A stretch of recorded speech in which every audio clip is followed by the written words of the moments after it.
Time now for everyone's favorite segment of the week. It is time time for a good old-fashioned Q&A, MMA fans. Sometimes people Ladies say, like, and gentlemen, the let moment him has cook. arrived to hear from the man Let himself, me cook. Ariel Helwani.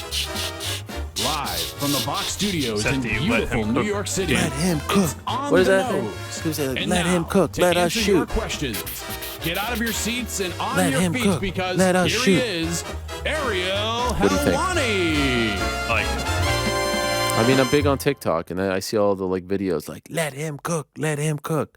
Well, it's time to cook, my friends. It's time to shoot. Thank you very much, Mr. Mike Heck, for that song. Thank you very much to the one and only moderator, Lewis, now a year plus in to the relationship, doing a great job as always. And so without further ado, let us get to it. Adriano is first up. The string you're holding, ... Oh, I like where this is going. Dana White has said he would entertain Tyson Fury getting into the cage with Johnny Bones Jones. He isn't a fan of gimmick fights. Quote, it's just not what we do, end quote. The floor is yours. 10-7 coming right up. Oh, guys. It's a great first question. It's a great hot tag. If I'm being honest, Adriano, well done to you. Now, my friends, a lot of people have written to us over the past, 48 hours regarding the, I don't even know what to call these things, like the receipts, the dissection. It's just a breakdown, whatever. You call it Tensa, you call it whatever you want. Talking about like the Francis situation and the hypocrisy and the lies, the Aljo situation, the hypocrisy and the lies. And there's a lot of good feedback. Like sometimes they don't go over well, and sometimes they go over well. This one went over well. And so I appreciate the kind words of support. People are like, Ariel's cooking. Or they say like, Wariel, W Ariel, you know that one? Wariel. It's just all kinds of good stuff, like, Dana Kaplan and all that. You guys get the gist. And then I thought it was all well and done. Like I thought it was, we were moving on with our lives. There's big fights this weekend, boxing, slap fighting. I thought we were kind of just like moving, like we turned the corner. We all had our say. We're turning the corner. And then I see some media done yesterday, and I see one clip in particular. And honestly, at first, can I just be honest with you guys? Like I'm not even messing around here. Like those AI things that are now happening where people are like taking a picture or voice and it sounds exactly like the person, but it's not. It's like, it's AI. You guys know that you've seen this before? Yeah. I legit thought that this clip was AI. I was like, there's no way this clip is real. Someone got, this picture of Dana moving the lips, exact voice, cobbled together some words. There's no way this is real. Then I went and found the actual video, and I was like, okay, well, this whole interview is AI because there's no way this is real.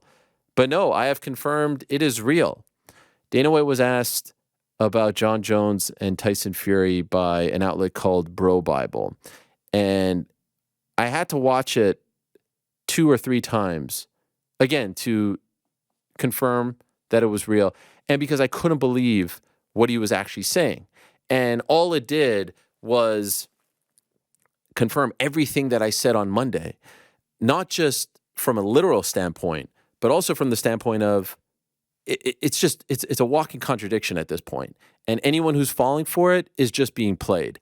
And he thinks that you are falling for it, and you are being played if you are falling for it. Hopefully, those that watch this program and other programs are not falling for it. And so let's take a quick step back. I'm not going to go and do the whole thing all over again. We did it already on Monday. You can go check it out on the YouTube channel.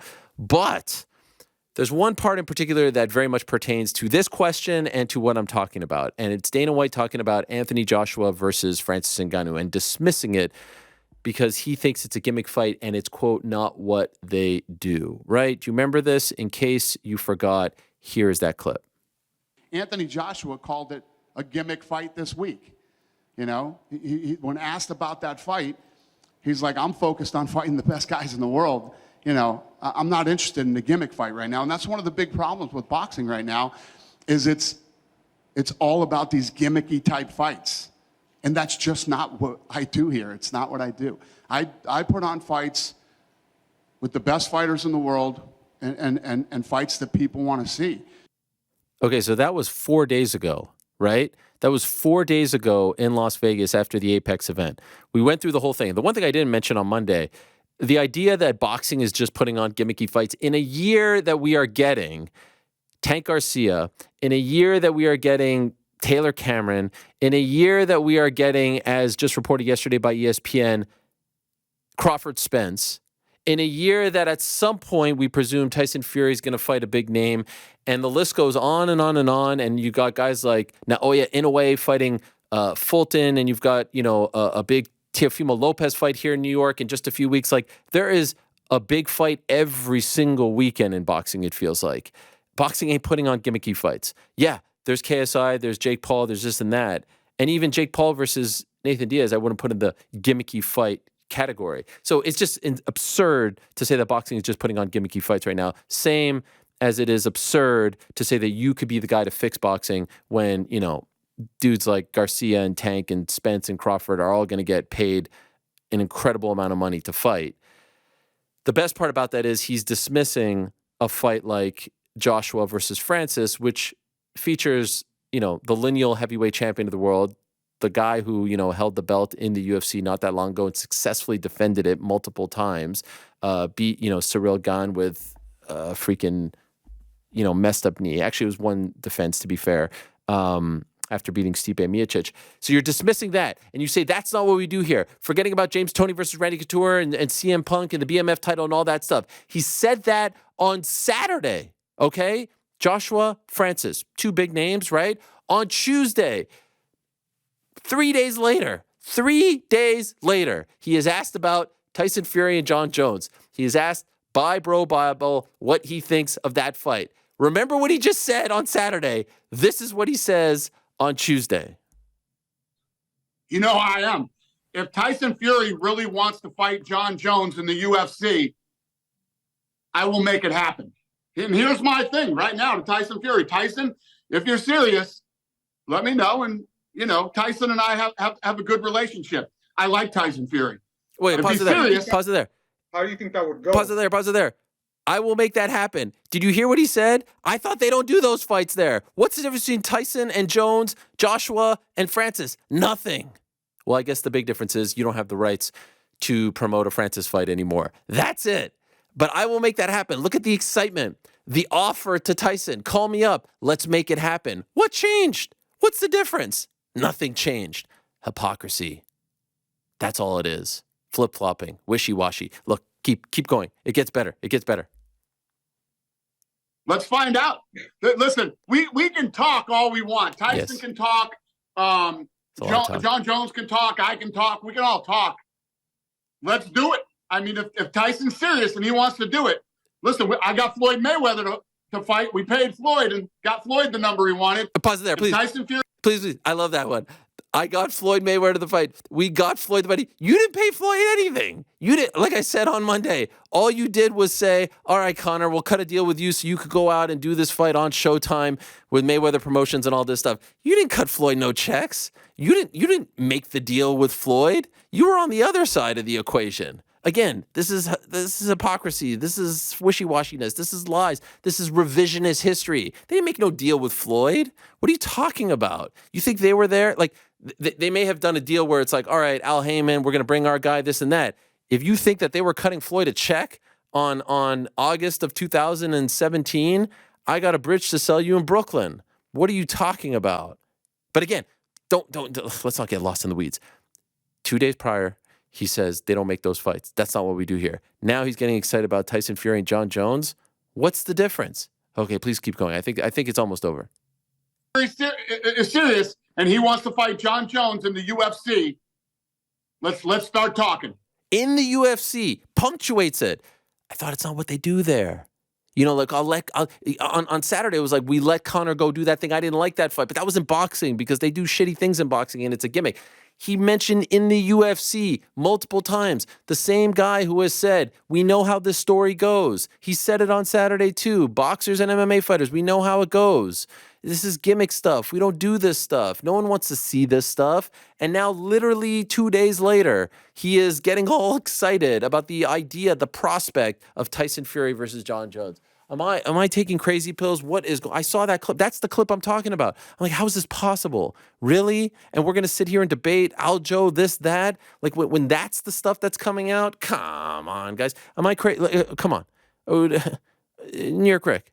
Like, am I overselling this, or is that like exhibit 1 right there? If you want exhibit A of why you should not believe any of this nonsense and get caught up in all of this nonsense, isn't that it? Isn't that like in all the years of us covering this and watching this, that I don't know if I've ever seen anything more blatant than that.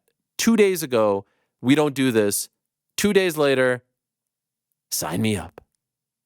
Yeah, it's a little bit of little bit. I didn't stomp. Lot of no, bit. no.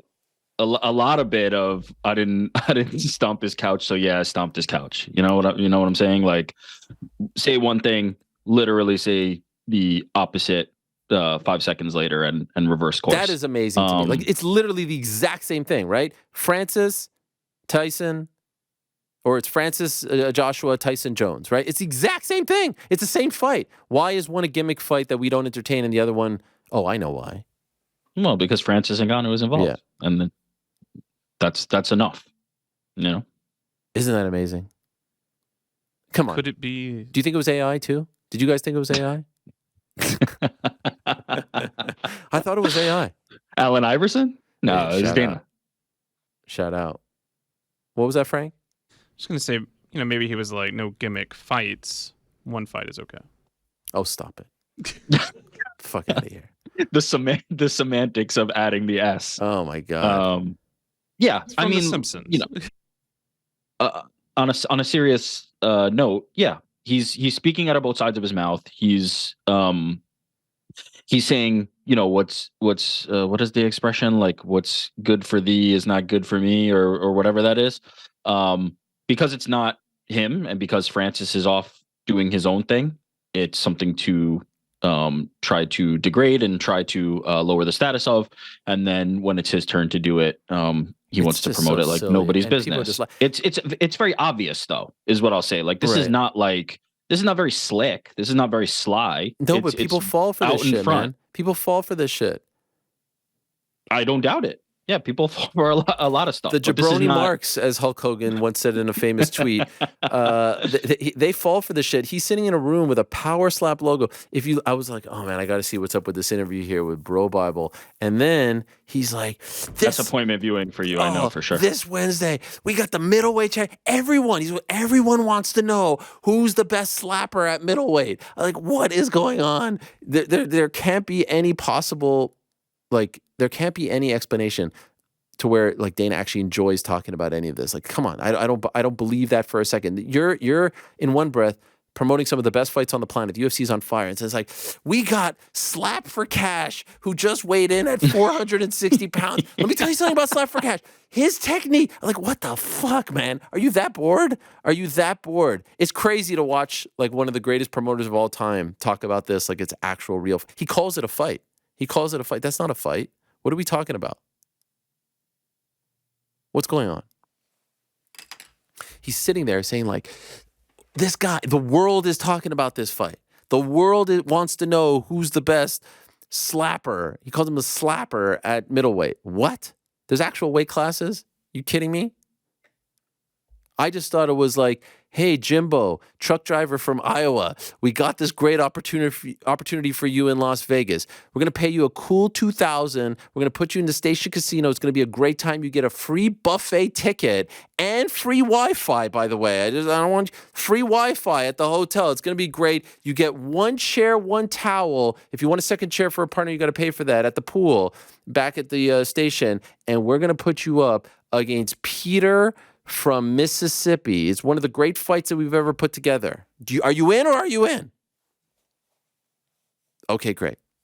Just wipe off the ketchup off your beard and the mustard and we can get rolling. Okay, bud? All right, cool. We're going to go to your hometown and we're going to film this like it's 24/7. What in the world? What kind of bizarro land are we living in right now?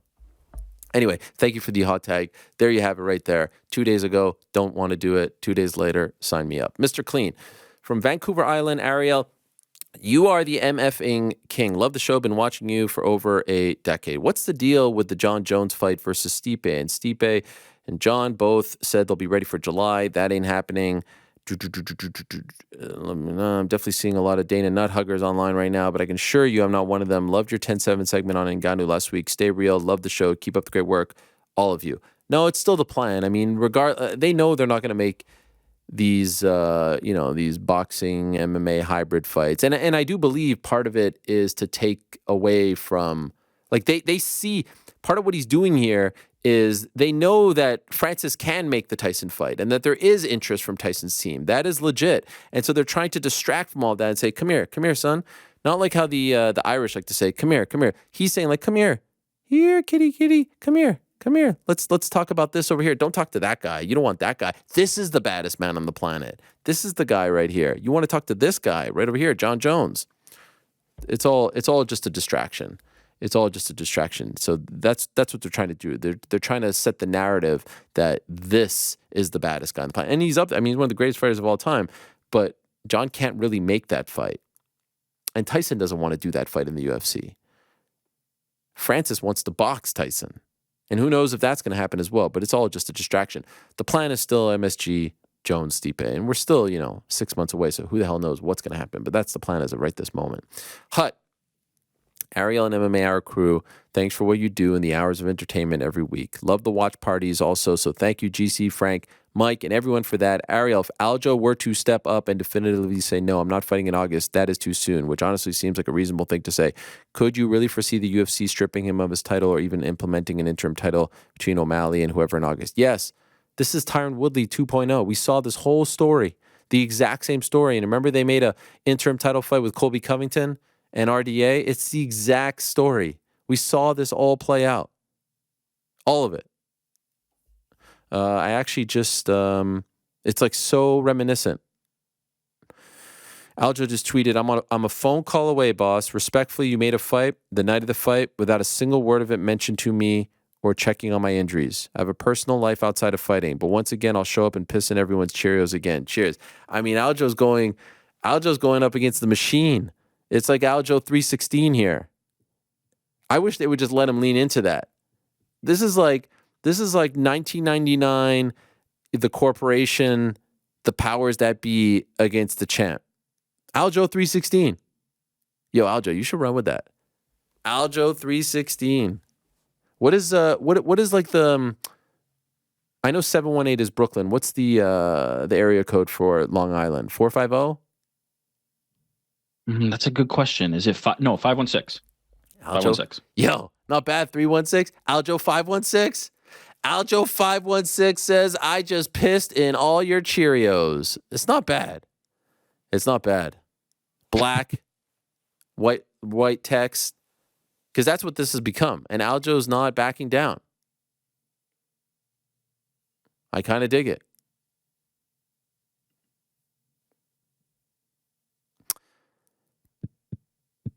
Oh, this guy calls himself an aljoholic. That's not bad, too. Knuckle Hedge Guy. Never mind all the BS Dana is spouting about Francis. Dana will always be Dana. Unlike Dana, I want to focus on the facts as you see them. I see so many armchair experts raging in the forums about how Francis will now be free to fight tomato cans in the PFL, not realizing whomever the champ fights is most likely not in the PFL at this time. True. I see JDS is vying for the spot, which for his health, I hope he doesn't get. Clearly, Francis won't have a shortage of fighters wanting that bag. But of all the top-tier fighters in the UFC and Bellator, do you know of any who are close to fighting out their contract who think pose a serious challenge to the champ? There are guys who can pose a challenge to him, but they just may not be big names. That's the problem. There aren't a ton. This is definitely one of the drawbacks. There aren't a ton of big-name heavyweights. There's not a ton of big-name heavyweights, period. And there's certainly not a ton of big-name heavyweights outside of the UFC. There's guys like Alistair Overeem, he beat him. Fabricio Verdum looks fantastic. I don't know what he's done, but he looks tremendous. Is there a great amount of interest in that? There's like the Phil DeFreezes of the world, and who knows what becomes of Bellator by the time, this fight actually happens.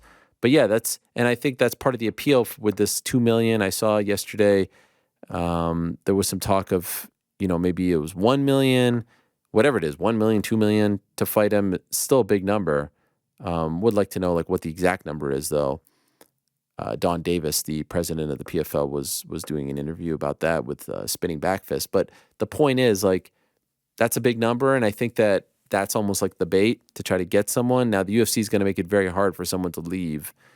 You know, they didn't want to let Nate leave to go fight Jake Paul. In the end, I think they kind of realize he's going to come back or wants to come back or wants to keep that door open. So, like, all right, go do your thing, and then you can have a home here. I don't know if it's going to be the same friendliness to someone out there. So there isn't a great answer right now as far as heavyweights are concerned, but let's see what happens. A lot can change in the next 9 or so months. Omega, is it possible for PFL to succeed with a pay-per-view model? Once they announce the date that Francis is fighting, won't the UFC just counter-program with the super stack card? Well, the interesting thing here is they're both on ESPN Plus.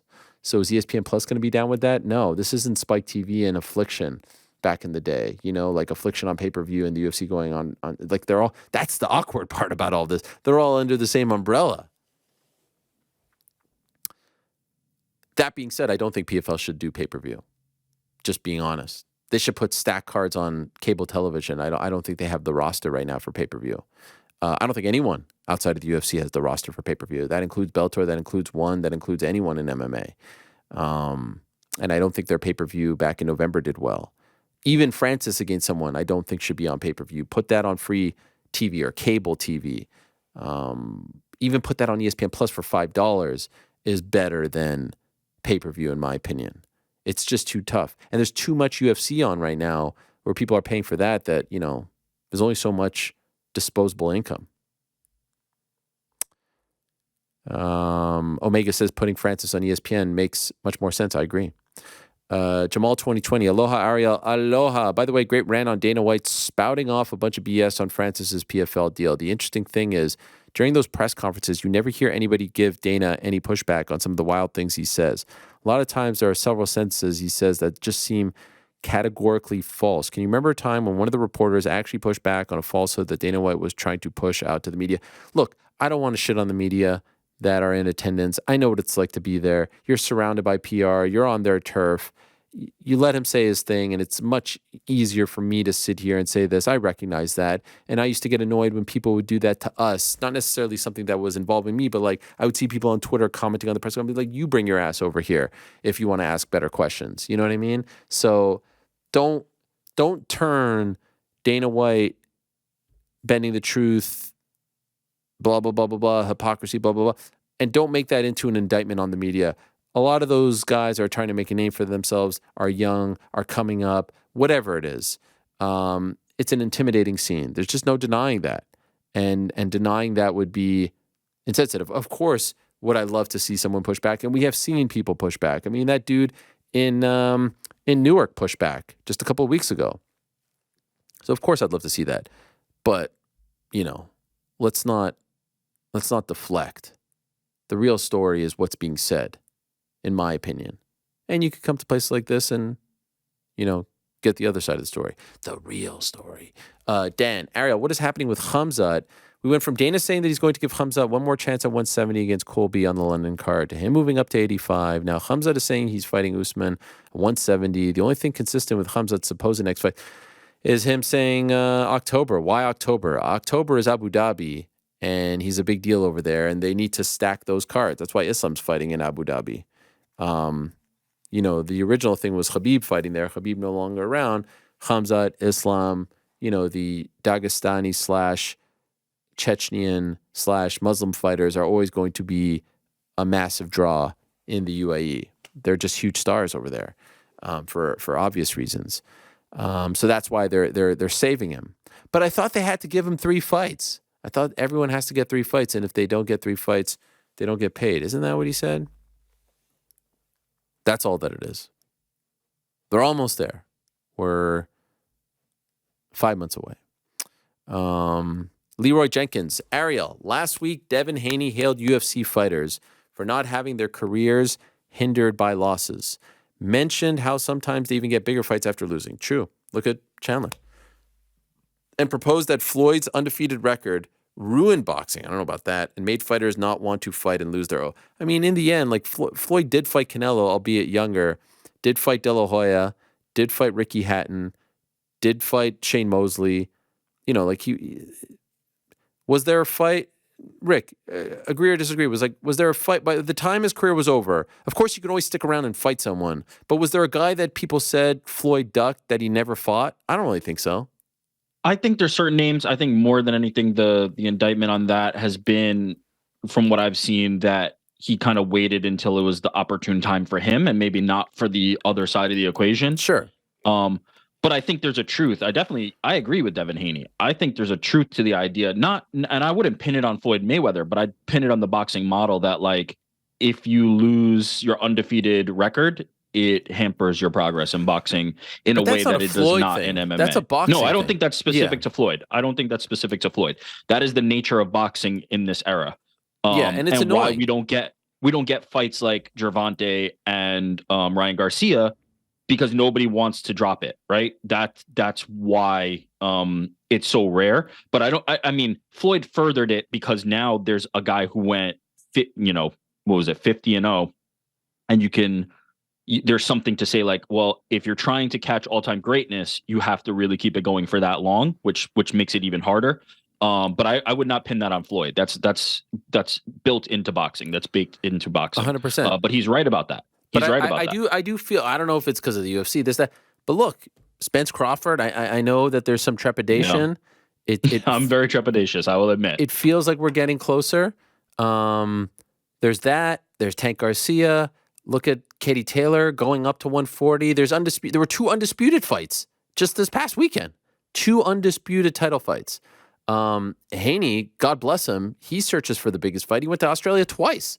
I know the second one was in the contract, but still, he's going out there and looking for the biggest fights possible, and there's others who are doing it as well. So, I mean, I know he's not on the same level, but, like, look at Lee Wood this weekend. He got knocked out. He's coming right back 3 months later to try to get that one back, as opposed to, like, tune-up fight or building himself back up, et cetera, et cetera. So, boxing's in a fine place, my friends. It's in a fine place. And if you're one of these people that is spouting off, there's some real weirdos online that get all, like, in their feelings whenever I talk about boxing, not recognizing that I used to work on HBO Boxing, not recognizing that I would go to fights back in the day in Montreal, or that I knew what boxing was before MMA. I don't give a fuck. I don't need to prove myself to any of you. But they get so weird when I talk about boxing, like the Serrano thing. They're like, oh, Ariel's referencing a tweet from Serrano, not knowing that, her coach, Jordan, runs her Twitter. I said that at the beginning of the interview, you dumbasses. I literally said that at the beginning of the interview. I joked about that. Oh, this guy's such a moron. He's talking about Sky Nicholson and Amanda Serrano. The reason I brought up Sky Nicholson was because when I did the interview with her, she brought up Serrano out of the blue, and I was like, oh, damn, I didn't think that Serrano was in your orbit right now. So I was getting the response.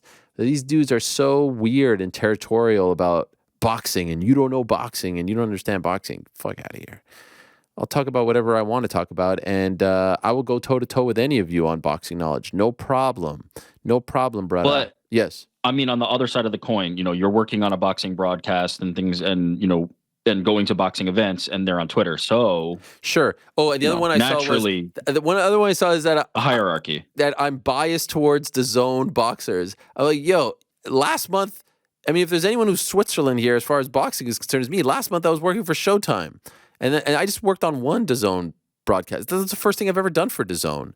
I've done more show. Like, what do you? It's just stupid people. Anyway, this guy says, just wanted to thank you and the crew for getting me through some long nights with a screaming 6-month-old baby. What you do has more impact than you know. Leroy Jenkins. Much love, Leroy, and thank you. That means a lot. And that goes back to what I was talking about this weekend. A lot of cool and nice things were said. One guy in particular made me kind of like tear up. He said that he said we saved his life. He didn't want to go into it too much, but as I've said, the best compliment is when people say, you give us an escape, you give us something to think about. So, something else to think about. So I appreciate it very, very much. Xavier 514, I know that area code. Salut Ariel. That is obviously someone from the MTL. When a fighter misses weight, they typically have to forfeit a part of their purse to their opponent as a sanction imposed by the athletic commission. But you've brought up multiple times how the disclosed purse is often nowhere near the actual purse. So which of those two amounts is used to calculate the sanction? If it's a disclosed purse, that doesn't seem like a strong enough incentive to make weight. No, it's the real purse. It's a percentage of the real purse. The disclosed thing is just like, it's just kayfabe. We're talking about the real purse. Connor from Canada. Hey, Ariel, I've got a long flight coming up and was wondering what you and the guys' thoughts are on airplane etiquette. Oh, interesting. Is it ever okay to take off your shoes? How long does a flight need to be for it to be okay to do the lean back? And any general flying pet peeves you may have? That's a great question. You know why? I was just on a pretty long flight from, the US of A to Ireland. I am very much against taking off your shoes, but because it was a red eye, that's when I bend on that one. If I'm actually like going to sleep as like my night sleep, not a nap, but this is like my night. This will be count. I'm not going to a bed on this night. I am not sleeping in a bed. I will not be hitting, the mat, pillow, etc. I take the shoes off then. I never walk around though with the socks. That's super bizarre to me. Like people are just like walking up and down the aisles wearing their socks. What the fuck is that? That's weird. So I never do that. But if I'm going to bed, I will take off the shoes. Other than that, I don't use the water on a plane. Like I don't wash my hands with water. I bring sanitizer because I was told that water is very, very contaminated. Tons of germs. Don't do that. Try not to touch anything. Try to always like cover my head. So wear a hat or have a hood over my head because I don't want any like weird stuff on the hair.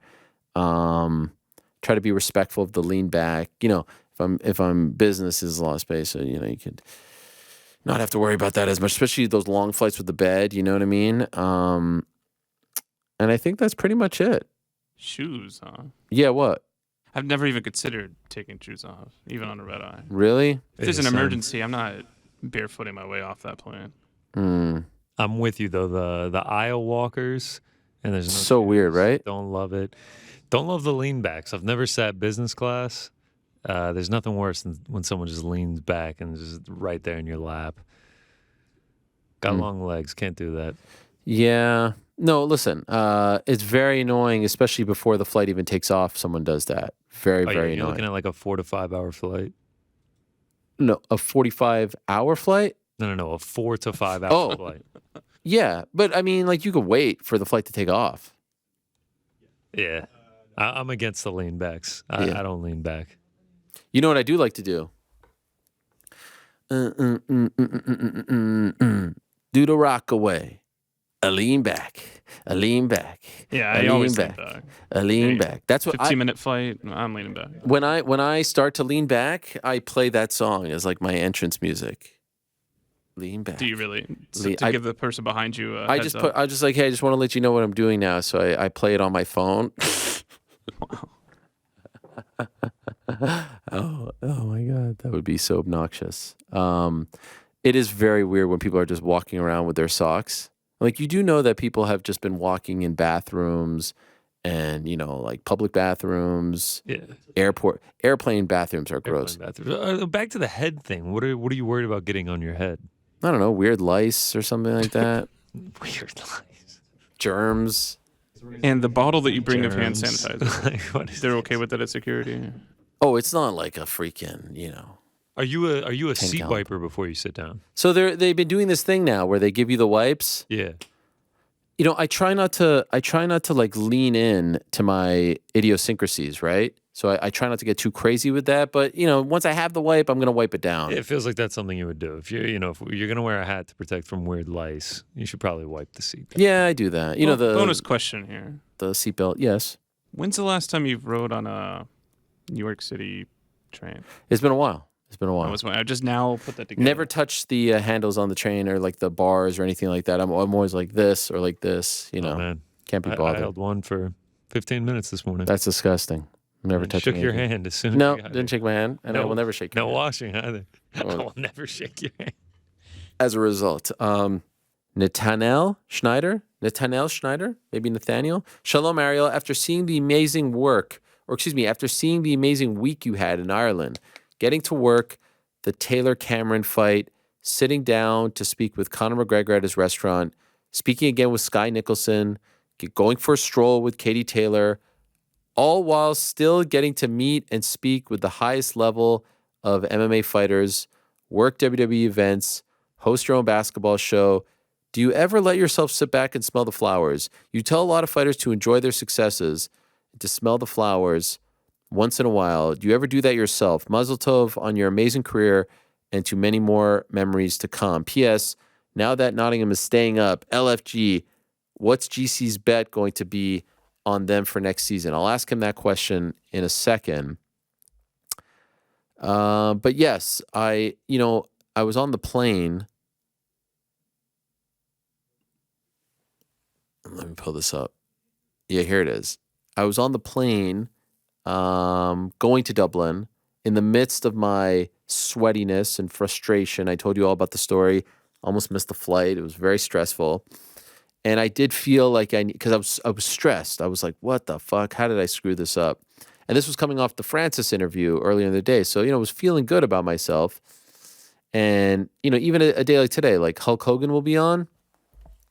And I'm already worried about next week's show. Reminder, just a Wednesday show next week because of Memorial Day on Monday. But that's just the way my brain works.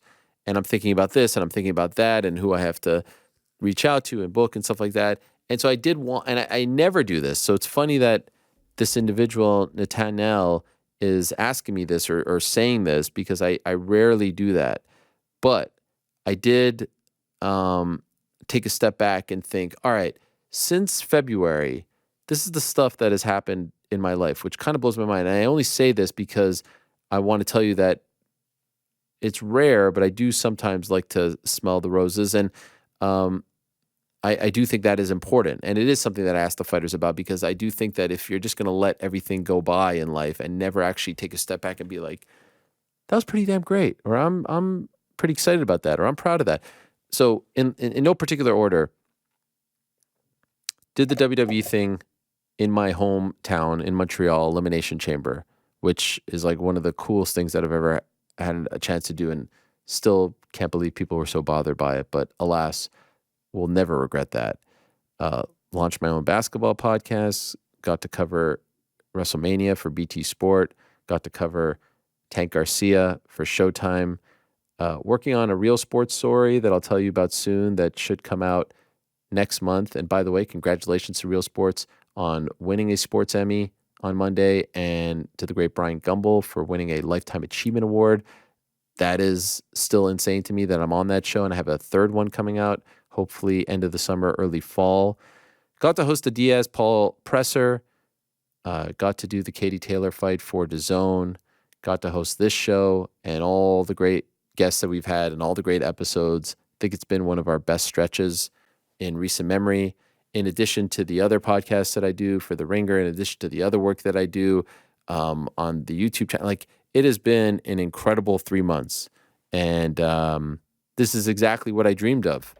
And why I laugh when people say like he got fired, he got this and that. Like, no, this is what I wanted. This is what I was seeking. This is the epiphany that I had as a result, by the way, of therapy. And shout out, they're not even a sponsor today, but BetterHelp, go check them out. They're not even sponsoring today's show, but check out anyone because that's what can happen. Are there bad days?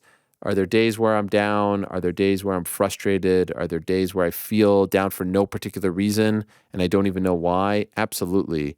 But then I have to like remember, like, look at the stuff, especially over the last 3 months, and look at how different everything is. And look at all the different places. That was the dream. That's exactly what I wanted. I hated the fact that I couldn't do these things when I was, exclusive. And I only have great memories of my time at ESPN at this point, 2 years later. The people that I met, the opportunities. By the end, was I down? Was I sad? Yes. But that was still a dream that I got to check off the old list. And I actually believe that without that dream being realized, I couldn't go and do this stuff. So that's why I feel like it was like a springboard to allow me to do this stuff. And now getting to do this now and getting to do all this stuff. And I've always said, I always feel like this show is like the house and everything else is landscaping. And I love I'm actually big into landscaping these days. Probably a little too obsessed with landscaping because I'm always looking at other people's stuff like, I like that. And I think we need to get this bush here. I don't like to do it myself. I just like to kind of think about it, sort of like the coffee shop. And so I've said like this show, I feel like I'm home, and I feel like I'm, and it's really because like the people that we work with here, that I work with, like we're all on the same level, and I don't feel like there's any politics, no bullshit. There's no like big bad boss who's cracking the whip that everyone's afraid of, and it's just like the perfect environment. And we didn't really have that before, and I feel like we have it now. So that's a testament to them back there, and they know that. I come here, I feel like I'm myself. I get to talk to these great guests, and then I go out and I do these other things. But I always come back here, in front of this microphone, in this home that we built, this set, and that's where I feel most comfortable. And I love it when I'm in Ireland and people will come to me and be like, "Say hello to Mysterious Frank. Say hello to G." I'm like, "What? That's crazy that you guys know things about this show, or that you love that episode or that guest or that interview." It's crazy. It's crazy to me. And now getting to do it, like I always wanted to do the show more than once a week. Did I want 5 times a week? No. I think we found the sweet spot with twice a week. And I think that, we've been on a great run. So, and when I'm talking about a great run, I'm talking about this show, and I'm also talking about all the other stuff as well. So very content, very happy. The McGregor Forever stuff is wild because it does kind of feel at times like I'm some sort of narrator, and I guess I have had a front row seat to it all. Yeah, it's all very surreal. But I lately I think it's the algorithm on Instagram. A lot of the stuff that pops up on my feed is about like life and parenthood and fatherhood. And I think it's because I'm always like sending them to my wife like via DM. And so they then keep funneling them to you. And I'm very much trying to be more present, more appreciative, more in the moment, less on the phone. I used to be so obsessed. Like, what if I miss this text? What if I miss this scoop? Don't really care anymore. And I think that there's more value and longevity to this stuff, to the interviews, to the projects, to the jobs. Like, it doesn't really matter that this guy's fighting this guy. Someone else will find out about that, and someone else can stress about that. And I'm a lot happier not chasing that stuff anymore. That was miserable. And if I stumble upon it, great. But I'm not banging down doors. And so doing little changes, checking in on yourself, readjusting, reevaluating, all these things are very important, very valuable, very healthy. And yeah, feeling in a good place. In 30 minutes, I may tell you a completely different thing, and I may feel down or upset about something else. But right now, you're catching me at the end of a very good show, at the end of a very good week, feeling very appreciative, very happy, very content, very excited about some other things coming up as well. We're always cooking here.